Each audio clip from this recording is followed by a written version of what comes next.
Madame, Monsieur, bonjour, ravie de vous retrouver pour le JT de ce jeudi 8 octobre. Nous nous intéresserons aujourd'hui à la remise d'un exemplaire de la rupture conventionnelle aux salariés, aux plus-values immobilières et au taux de l'usure au 1er octobre 2020. C'est parti.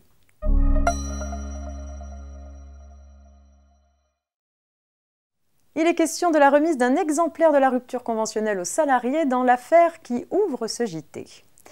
Un salarié contestait la validité de la rupture conventionnelle qu'il avait conclue avec son employeur, au motif que ce dernier ne lui avait pas remis d'exemplaire de la convention de rupture. Il a obtenu gain de cause.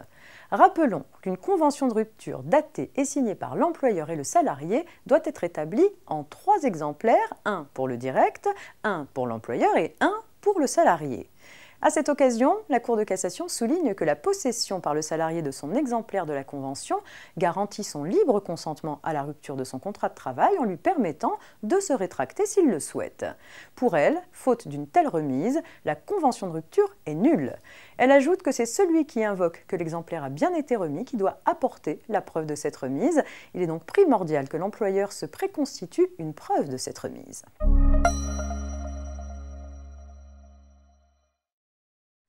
On poursuit avec une affaire de plus-value immobilière. Un particulier propriétaire depuis 2003 d'une maison d'habitation procède à sa rénovation puis à sa division en 2 lots, 1 et 2, en février 2011.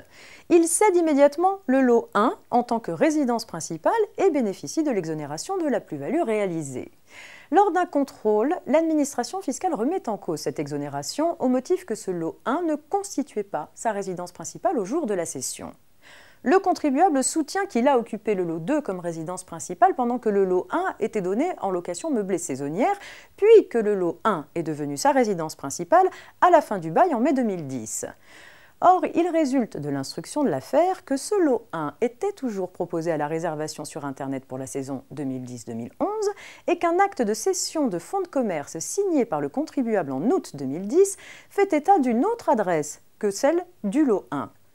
En se bornant à critiquer la valeur probante des informations tirées du site internet de location et des documents versés au dossier par l'administration, le cédant n'a pas apporté la preuve que le lot 1 était effectivement sa résidence principale. Or, lui seul est en capacité de le faire en produisant des justificatifs précis. Par conséquent, il ne peut pas se prévaloir de l'exonération de la plus-value réalisée.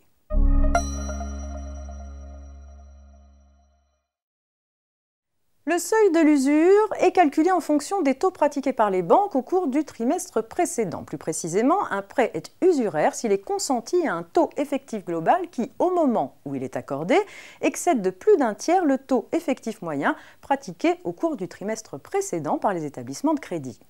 La réglementation relative à l'usure concerne les entreprises uniquement pour leur découvert bancaire.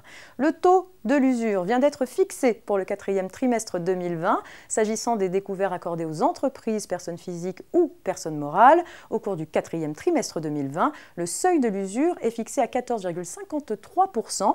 En pratique, cela signifie qu'une banque ne peut pas prélever des intérêts à un taux supérieur à 14,53% sur les découverts consentis aux entreprises depuis le 1er octobre 2020.